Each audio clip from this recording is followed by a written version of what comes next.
প্রধানমন্ত্রী টিবি মুক্ত ভারত অভিযানের কাজ এগিয়ে চলেছে নদিয়া জেলায়।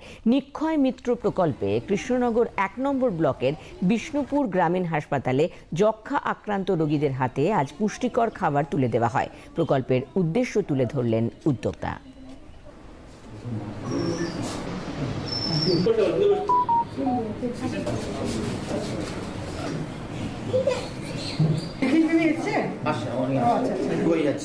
তার কাছে কোনো সাধন নেই।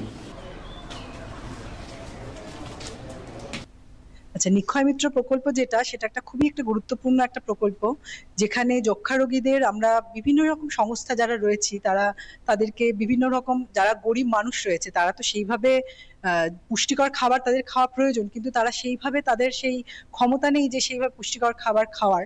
তো আমরা যারা বিভিন্ন সংস্থা তাদের পাশে এসে দাঁড়াই, এবং এটাই নিক্ষয় প্রকল্পের একটা, আমার যতদূর আমি জানি যে নিক্ষয় প্রকল্পের একটা মূল উদ্দেশ্য। তো এই প্রকল্পটি চলতে থাকুক, এবং আমরা খুব আনন্দিত, এবং আমরা খুব আনন্দিত এই কারণে যে তাদের পাশে এসে দাঁড়াতে পেরেছি।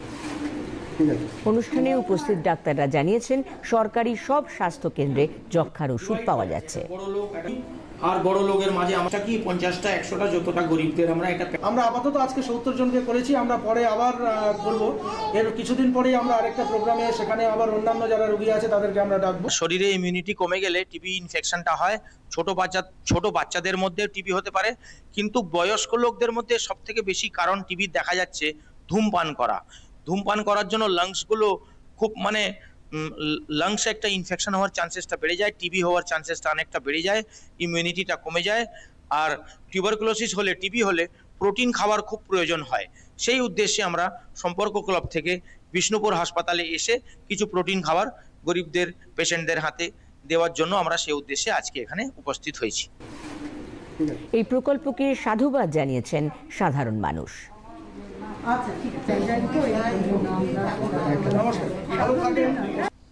এই ক্ষয় রোগের জন্য খাদ্য খাবারে খুব প্রোটিন দরকার, তা যেটা আমরা এখান থেকে আজকে পেলাম আমরা খুব উপকৃত। গরিব মানুষ হয়ে আমরা তো এটা এত জোগাড় করতে পারি না, তাই লায়ন্স ক্লাবের পক্ষ থেকে যেটা আমরা পেয়েছি আজকে উপকৃত আমরা। আর নিক্ষয় মিত্র প্রকল্পটা আরো চলুক, আমরা চাই যেন সামনে আরো এসে আমরা এই ইয়েটা জোগাড়টা পাই।